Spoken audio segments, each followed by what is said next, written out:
देवेंद्र फडणवीस, एकनाथ शिंदे या फिर कोई और, कौन बनेगा मुख्यमंत्री महाराष्ट्र का? इस पे हम बात करने जा रहे हैं बृज द्विवेदी से। तो बताइए, महाराष्ट्र का अगला मुख्यमंत्री कौन बनने जा रहा है? देखो, अभी तक तो क्लैरिटी नहीं आई, लेकिन बयानबाजी चल रही है। एकनाथ शिंदे या फिर देवेंद्र फडणवीस। बिल्कुल, दो ही नाम है, लेकिन कहीं ना कहीं भारी दिखते रहे देवेंद्र फडणवीस। क्योंकि जब पिछली बार के भी आप 2019 के नतीजे देख लीजिए, 105 सीटें जीती भाजपा, तब कहा यही जा रहा था कि भाजपा कितनी सीटें निकालती है इस पर निर्भर करेगा कि महायुति जीतती है या नहीं।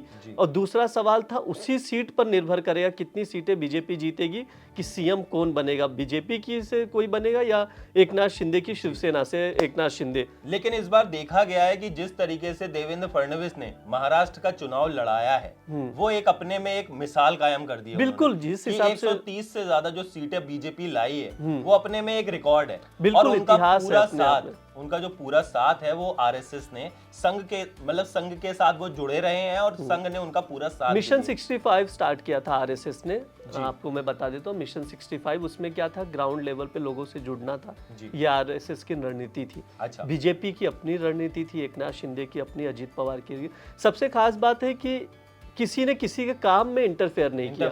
जैसे आप जाओगे, जैसे अजित पवार ले लीजिए, बारामती साइड जो इलाका है, वो अजित पवार बारामती से जीते भी हैं, तो वहां पर अजित पवार ने अपना काम किया, एकनाथ शिंदे ने अपनी जगह पे काम किया। और ठाणे वाला इलाका है, वो उनने ठाणे, पालघर, जो ये सब एरिया है, एकनाथ शिंदे का बहुत बड़ा नाम है वो उनका। जब से वो शिवसेना छोड़े हैं, उद्धव वाली शिवसेना कह सकते हैं, क्योंकि पहले एक ही शिवसेना थी, इसलिए मैंने इसका उल्लेख किया। तब से शिवसेना बहुत डगमगा गई है। और आप नतीजा देख लीजिए, एकनाथ शिंदे अकेले 57 सीटें जीत रहे हैं, जितना एमवीए भी नहीं पा रहे हैं। 3 जन मिलके आगे टिक गई है, और मतलब अकेले वो 57 सीटों के साथ आगे बढ़ गए हैं। तो ये हो सकता है, देखो मुख्यमंत्री पद की दावेदारी की जहां तक बात है, तो एकनाथ शिंदे की भी दावेदारी कमजोर नहीं ले सकते आप। हो सकता है आने वाले भविष्य में वो बीजेपी की ओर से बहुत बड़ा चेहरा बन जाए, ये भी पॉलिटिकल एक्सपर्ट्स कह रहे हैं। तो क्योंकि जो हिंदुत्व वाला चेहरा है ना कहीं फडणवीस को अगर आप बीजेपी से अलग हटकर देखेंगे तो एकनाथ शिंदे भारी दिखते हैं। लेकिन बीजेपी इतनी सीट जीती है, इसलिए देवेंद्र फडणवीस का नाम ऊपर आना वाजिब है। मगर अभी जैसे कि महाराष्ट्र चुनाव हो चुके हैं, नतीजे भी आ चुके हैं, मगर दिल्ली में बहुत ज्यादा गर्मा गर्मी शुरू हो गई है। हाँ, क्योंकि आना शुरू हो 26 नवंबर लास्ट तारीख है, कार्यकाल खत्म हो रहा है। अगर आप नहीं घोषित करोगे कि मेरा ये सीएम है, हम सरकार बनाने जा रहे हैं, तो बैठकें शुरू हो चुकी हैं दिल्ली में। तो इस पे ही हम बात कर रहे थे कि अगला मुख्यमंत्री कौन। तो दोनों दावेदारी अपनी अपनी जगह ठीक है। लेकिन सबसे खास बात यह है कि आप राजस्थान या मध्य प्रदेश देख लेंगे, सबने दाव लगाए, सब पॉलिटिकल एक्सपर्ट बताए ये आदमी फला आदमी बनेगा मुख्यमंत्री राज का, लेकिन निकल यहाँ का फला आदमी ये बनेगा मुख्यमंत्री, लेकिन नतीजा कुछ और ही निकला। बिल्कुल। आप सब लोग ने देखा। बीजेपी की जो रणनीति है, मतलब यानी जो एनडीए गठबंधन है, जो इसकी रणनीति है ना, वो कहीं ना कहीं अपना अलग ही चलता है, क्योंकि उसमें ना आरएसएस का रोल बहुत इंपॉर्टेंट हो जाता है।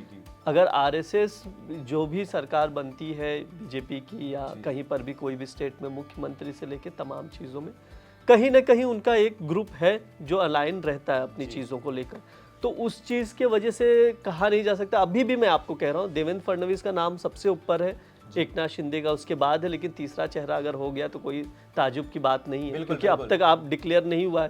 नहीं तो इतने 23 तारीख को नतीजे आ गए, अब तक डिक्लेयर हो जाना चाहिए था सीएम को। लेकिन महाराष्ट्र की अपनी अलग ही राजनीति चल रही है, क्योंकि महाराष्ट्र एक बड़ा स्टेट भी है, और वहां पे राजनीति पिछले 2-3 बार से अलग, मतलब 2 पार्टियां अलग अलग हो गई। बिल्कुल। जो शिवसेना है वो 2 पार्ट में बंट गई, या फिर जो आप एनसीपी देखेंगे वो भी 2 पार्ट में बंट गई। बिल्कुल। तो वहां का ना अलग तरीके का ही चलता रहता है। और मतलब अगर नरेंद्र मोदी की बात करें या फिर अमित शाह की, तो उनका 2024 जो लोकसभा चुनाव था उसमें, और उसके बाद जिस तरीके से विधानसभा चुनाव हुए हैं, चाहे वो हरियाणा का देख लिए, चाहे वो महाराष्ट्र के, तो अब वो पूरी तरीके से संघ के साथ दिखाई दे रहे हैं। जो संघ का साथ मतलब 2024 लोकसभा में दिखाई नहीं दे रहा था, वो अब पूरी तरीके से दिख रहा है। पूरी तरह से दिख रहा है, आपने जो बोला, क्योंकि संघ का बहुत इंपॉर्टेंट रोल रहा है, क्योंकि नागपुर एरिया जो है आरएसएस का गढ़ माना जा रहा है, तो उसका भी फायदा कहीं ना कहीं बीजेपी को हमेशा से मिला है, इस चुनाव में भी मिला है। तो अब देखते हैं क्या होता है, कौन सीएम बनेगा, ये सवाल